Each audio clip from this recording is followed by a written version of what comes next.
Hello, everyone, and welcome to today's Explainer. We're diving into a truly fascinating piece of research today from Dr. Michael R. Williams. He asks a profoundly provocative question. What happens when the early adopters of a hypothetical, all-encompassing digital financial system decide that the utopia they helped build is actually something they want to escape? We're going to look at the incredibly complex journey of what Dr. Williams calls disenchanted dissenters, mapping out exactly how people transition from an enthusiastic embrace to full-blown defection. It's this brilliant, intricate blend of technology, psychology, and sociology. Okay, let's dive into this. Here is our roadmap. We'll start by defining the ABCD financial system. Introduce those disenchanted dissenters, walk through the 5 stages of defection, see how the system strikes back, explore building parallel communities, and finally, we'll look at the final equilibrium. Section 1. The ABCD financial system, a modern marvel of integration. So, the entire foundation of this research rests on what's termed the ABCD system. Now, you've got to understand, this isn't just some loose collection of separate tech projects. It's a completely integrated architecture. It organizes artificial intelligence, biometric identification, central bank digital currency, and an integrated digital control layer into one seamless, incredibly secure marvel. In this theoretical framework, your identity, your ability to transact, and your very eligibility to participate in the economy, they're all jointly determined at a single operational point. And this brilliantly illustrates the sheer scale of how it all comes together.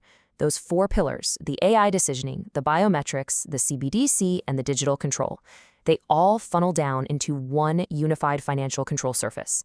This means algorithmic decisions about credit or fraud, your physical biometric data, programmable central bank money, and real-time monitoring, they're no longer separate silos. They literally act as one.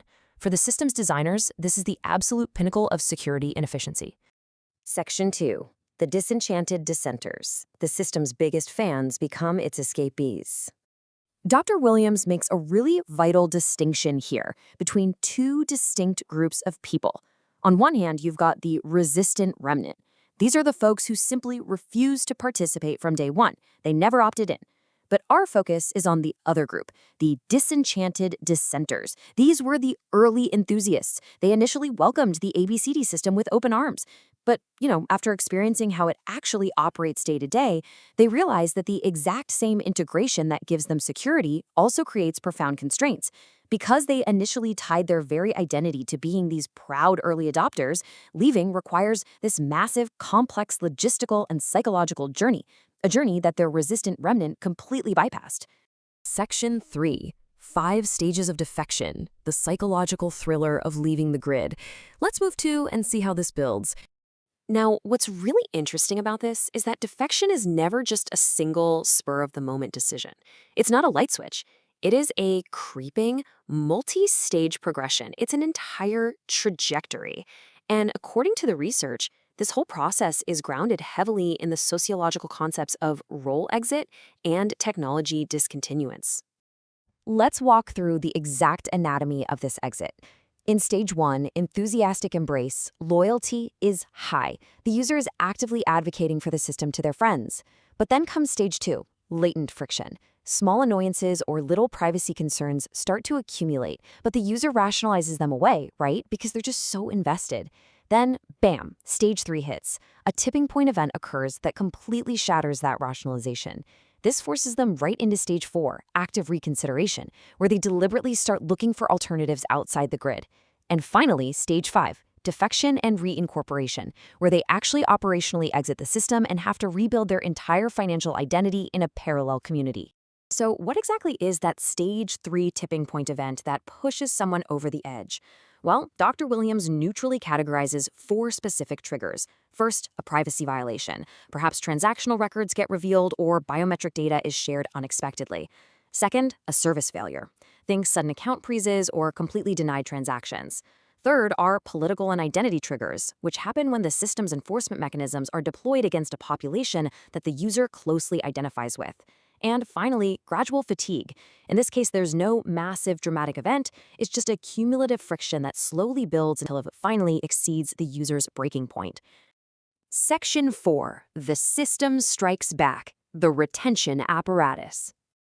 As you might expect, the system doesn't just let people walk away. It categorizes its responses on a continuum. The first, and gentlest, mechanism of control is what's called the positive smile. If the AI senses you're a flight risk, it tries to retain you through sheer, undeniable convenience. It tailors messaging to remind you how modern and seamless the system is, and it might even offer targeted remediation, basically stepping in to quickly fix whatever friction you've been experiencing to keep you happy. Now, if the positive smile doesn't work, the system quietly deploys the negative smile. This is where it subtly tightens its grip. It doesn't punish you directly, but it removes your outside alternatives. For example, it might selectively deprecate the acceptance of physical cash in your specific area. So it's not saying you can't leave, it's just making the actual real-world logistics of leaving the digital system significantly harder. If that still doesn't work, we move to the bark. The bark is essentially a psychological deterrent. The system publicly articulates the consequences of defection by highlighting demonstration cases. It makes absolutely sure that the at-risk individual sees what happens to others if they try to fully disconnect from the grid. It serves as a very stark, highly visible warning. And finally, the bite. This is the ultimate coercive tool of the system. Actual account freezes, direct regulatory enforcement, and the initiation of criminal processes.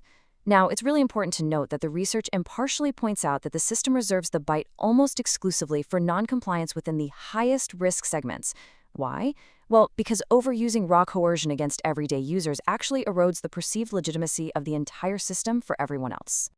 Section 5. Building Parallel Communities, Escaping into Destination Substrates.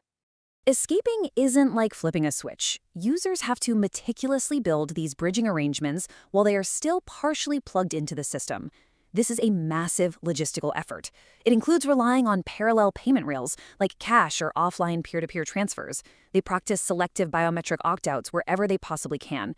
They might quietly migrate their assets into precious metals, actively work to minimize their online identity footprint, and preemptively build informal, trust-based relationships with destination communities way before they completely sever their digital ties.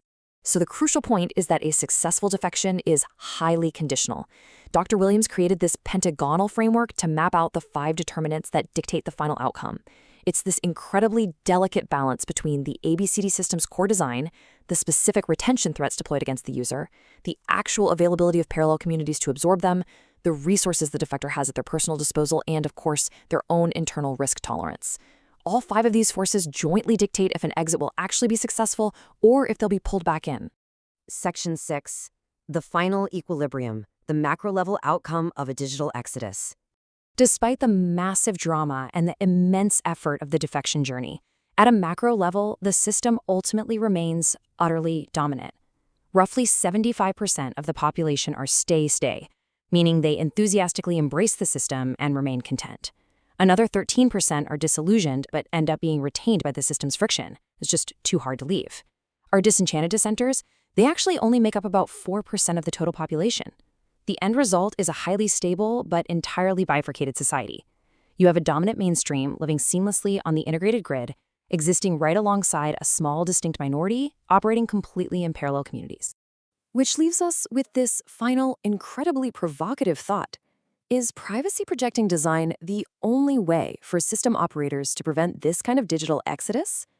Dr. Williams' research deeply suggests that the population most likely to enthusiastically embrace a new system is actually the exact same population most likely to leave it if their privacy isn't fundamentally protected. It's a fascinating look at the future of financial sovereignty, digital architecture, and human behavior. Thank you so much for joining me on this explainer, and keep asking the big questions.